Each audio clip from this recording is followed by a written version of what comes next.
Update sa vlog ni Kim. Ito po ay napag-usapan ang tungkol di umano'y sa love team.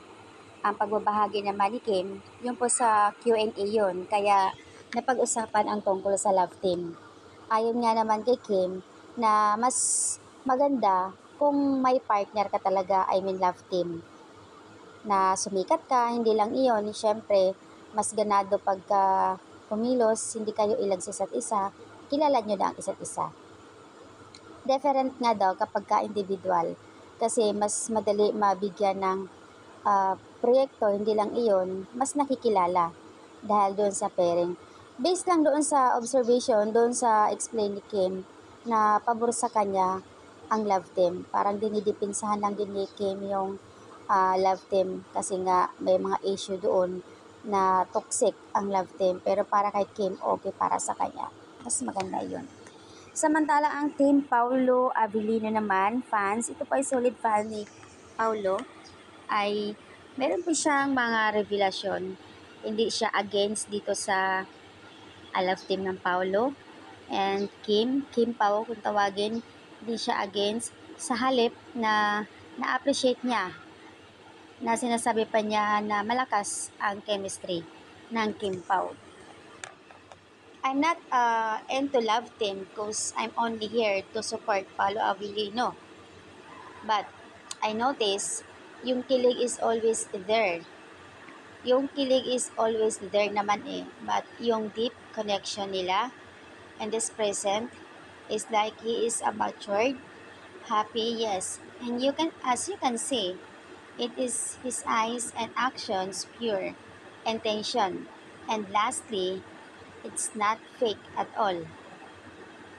I'm a solid fan of Paulo Avellino and yet before kahit kay Janine hindi siya masyado active or nag-tweet about this, pero dito nakikitaan niya ng action potential kay Paulo, yung mga reaction niya, the way sila magpakilig ni Kim.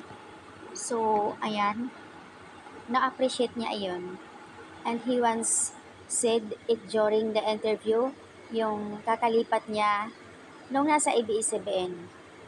And I'll be more than happy if ipapartner sa akin si Kim Chu. And look how really happy he is right now.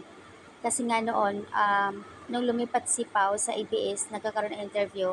So, matagal na talaga hinahangaan ni Paulo si Kim as in. Gusto niya kapartner si Kim sa trabaho. Tapos, bukod doon na maging kapartner niya, na-appreciate pa niya yung kagandahan ni Kim. Yun yung laging talagang kataga ni Pao kapag merong interview sa kanya. So ngayon, finally, nagkakasama na nga sila. Yes, consistent. But anyways, thank you so much. It means a lot for us, Kim Pao, and fans to read something like this, especially coming from the solid Paulo Avellino fan. Thank you. So ayan, nagpapasalamat ang ibang mga Kim Pao fan sa solid ng team Paulo Avellino dahil nakikitim din siya sa Kim Pao. Kumbaga, hindi siya nag-individual na meron kasi ibang love team na pag solid Paulo or whatever pangalan, doon lang talaga sila. Kumbaga, against sila sa mga love team. Pero ito, tong solid na Paulo Avellino fan, nakikisang-ayon sa love team, nakikita niya yung chemistry. Kaya, thank you so much. Coming from his own statement, since na, you know, him well enough to say that basta, ship ko sila pero hindi ko sila pipiliin. Whatever makes them happy, bystander lang ako. Thank you so much sa team Paulo Avellino, kung sino po pa yung iba.